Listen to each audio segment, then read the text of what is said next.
Continuando a leitura do Srimad Bhagavatam, canto 8, capítulo 14, o sistema de administração universal. O resumo do capítulo é o seguinte: este capítulo descreve os deveres confiados a Manu pela Suprema Personalidade de Deus. Todos os Manus, bem como seus filhos, os sábios, os semideuses e os Indras, agem sob as ordens de várias encarnações da Suprema Personalidade de Deus. No final de toda Chatur Yuga, consistindo em Satya Yuga, Dwapara Yuga, Treta Yuga e Kali Yuga, os sábios, agindo sob as ordens da Suprema Personalidade de Deus, distribuem o conhecimento védico para restabelecerem os princípios religiosos eternos. O dever de Manu é restabelecer o sistema de religião. Os filhos de Manu obedecem às suas ordens, e assim todo o universo é mantido por Manu e seus descendentes. Os Indras são vários governantes dos planetas celestiais. Auxiliados pelos semideuses, eles governam os três mundos. A Suprema Personalidade de Deus também aparece como encarnações em diferentes yugas. Aparece como Sanaka, Sanatana, Yagyavalkya, Dattatreya e outros. E então instrui conhecimento espiritual, deveres prescritos, princípios de yoga mística e assim por diante. Como o Mariti e outros, ele gera prole, como rei pune os canalhas e sob a forma do tempo aniquila a criação. Pode-se argumentar, se a todo-poderosa Suprema Personalidade de Deus pode fazer qualquer coisa, simplesmente através de sua vontade, por que ele se dá ao trabalho de conseguir tantas personalidades administrativas? Como e por que ele adota este procedimento não pode ser entendido por aqueles que estão sob as garras de Maya.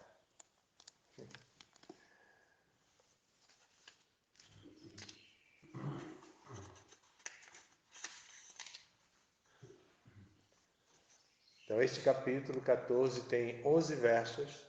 Nós vamos ler agora somente os versos sem significados. Maharaj Parikshit perguntou: ó opulentíssimo Shukadeva Goswami, por favor explica-me como Manu e os outros em cada Manvantara ocuparam-se em seus respectivos deveres e quem é que lhes dá as ordens para que se ocupem dessa maneira. Shukadeva Goswami disse: os Manus, os filhos de Manus, os grandes sábios, os Indras e todos os semideuses, ó rei, são nomeados pela Suprema Personalidade de Deus em suas várias encarnações, tais como Yagya. Ó rei, já te descrevi várias encarnações do Senhor, tais como Yagya. Os Manus e outros são escolhidos por essas encarnações, sob cuja direção conduzem os afazeres universais. No final de cada 4 yugas, as grandes pessoas santas, ao verem que os deveres ocupacionais eternos da humanidade foram adulterados, restabelecem os princípios da religião. Depois disso, ó rei, os Manus, estando plenamente ocupados em seguir as instruções da Suprema Personalidade de Deus, estabelecem diretamente todos os 4 âmbitos dos princípios do dever ocupacional. Para desfrutarem do resultado dos sacrifícios, yagyas, os governantes do mundo, a saber, os filhos e netos de Manu, cumprem até o fim do reino de Manu as ordens da Suprema Personalidade de Deus. Os semideuses também recebem uma parte do resultado desses sacrifícios. Indra, o rei dos céus, recebendo as bênçãos da Suprema Personalidade de Deus e assim desfrutando das mais finas opulências, mantém as entidades vivas em todos os 3 mundos, derramando suficiente chuva em todos os planetas. Em toda Yuga, a suprema personalidade de Deus, Hari, assume a forma dos Siddhas, tais como Sanaka, para pregar o conhecimento transcendental. Ele assume a forma de grandes pessoas santas, tais como Yajnavalkya, para ensinar o processo kármico, e assume a forma de grandes yogis, tais como Dattatreya, para ensinar o sistema de yoga mística. Sob a forma do Prajapati Marichi, a suprema personalidade de Deus cria progenie, tornando-se o rei. Tornando-se o rei, ele mata os ladrões e assaltantes, e sob a forma do tempo, ele aniquila tudo. Deve-se entender que todas as diferentes qualidades da existência material são qualidades da suprema personalidade de Deus. As pessoas, em geral, estão confundidas pela energia ilusória e, portanto, tentam encontrar a verdade absoluta, a suprema personalidade de Deus, através de vários métodos de pesquisa e especulação filosófica. Entretanto, são incapazes de ver o Senhor Supremo. Em uma kalpa ou um dia de Brahma, ocorrem as muitas mudanças chamadas vikalpas. Ó rei, descrevi-te tudo isso anteriormente.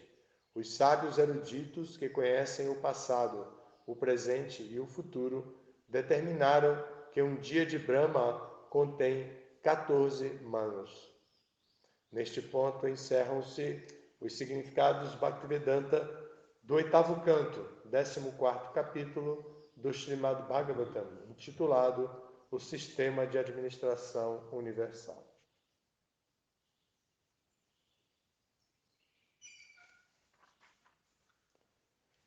Capítulo curtíssimo, né? 11 versos apenas. Um tema pontual também, um tema importante, um dos 10 temas discutidos no Srimad Bhagavatam, o canto 2 do Bhagavatam, define quais são os 10 temas discutidos no Srimad Bhagavatam. Um deles é Manvantara. Manvantara é o sistema de sucessão de manos. Assim como existe Parampara para sucessão discipular, existe Manvantara para a sucessão dos manos. Então, os manos são escolhidos pelas encarnações de Krishna e governam o mundo. Em cada kalpa, aqui como foi apresentado, são 14 manos. Esses manos se sucedem e se atualizam de acordo com as necessidades que existem em cada era. E mesmo dentro das eras, né? Vimos, aqui também foi falado de kalpa e vikalpa. Vikalpa são períodos menores dentro das eras. Uma palavra boa para a gente usar frequentemente nas crises, nas administrações, né? Vikalpa. Então, embora sejam apenas 4 eras, são 14 manos. Então, assim, eles precisam se revezar para poder aguentar o tranco. Não é fácil dirigir o mundo material com cada indivíduo repleto de desejos, cheios de desejos, e querendo satisfazer os desejos dentro do que está disponível no meio ambiente. Então, eles querem interferir no meio ambiente. E também eles olham os outros indivíduos e identificam: aqui tem pessoas com as quais eu posso interagir para alcançar o meu desejo ou os meus desejos. Então eles olham as outras pessoas e pensam: como eu posso extrair dessa outra pessoa algo para a minha própria satisfação? Os manos têm que vir de vez em quando para dizer: olha, vamos seguir tal processo religioso, vamos seguir tal didática agora para conduzir a vida.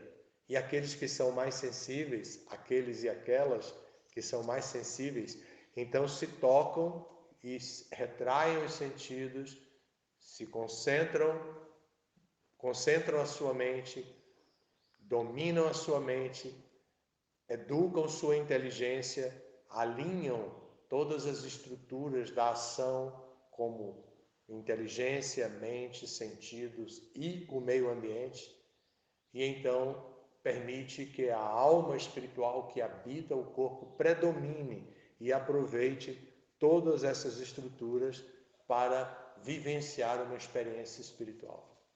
Caso contrário, é ilusão, Maya, o que também foi mencionado aqui. Caso contrário, é ilusão. Ficamos confundidos pela energia ilusória de Krishna. E então, ao invés de nos centrarmos e nos alinharmos, ficamos banda voou, assim, alguém que está incompleto, procurando completude dentro do mundo material. Jamais encontrará. Ele internamente é uma unidade completa, feita por eternidade, consciência e bem-aventurança. Ele não precisa de algo dentro do mundo material que é de outra natureza. E porque não consegue identificar dentro do meio ambiente elementos idênticos aos seus elementos, o indivíduo tenta viver aproveitando, desfrutando dos elementos temporários, terra, água, fogo, ar, éter, combinados pelos modos da natureza material. O nome disso tecnicamente é Maya, ilusão material. É isso, aqui nós vamos ouvir, tem alguns significados de Prabhupada, poucos, mas o capítulo tem alguns significados. Podemos ler, aprender um pouco mais e tentar aplicar isso à nossa vida particular, à nossa vida pessoal, entendendo bem que tudo é muito rápido, muito rápido. A vida dentro desse mundo é muito rápida. Qualquer vacilo, qualquer bobeira, então ficamos aqui presos, atolados. Obrigado pela atenção. Todas as glórias a Srila Prabhupada.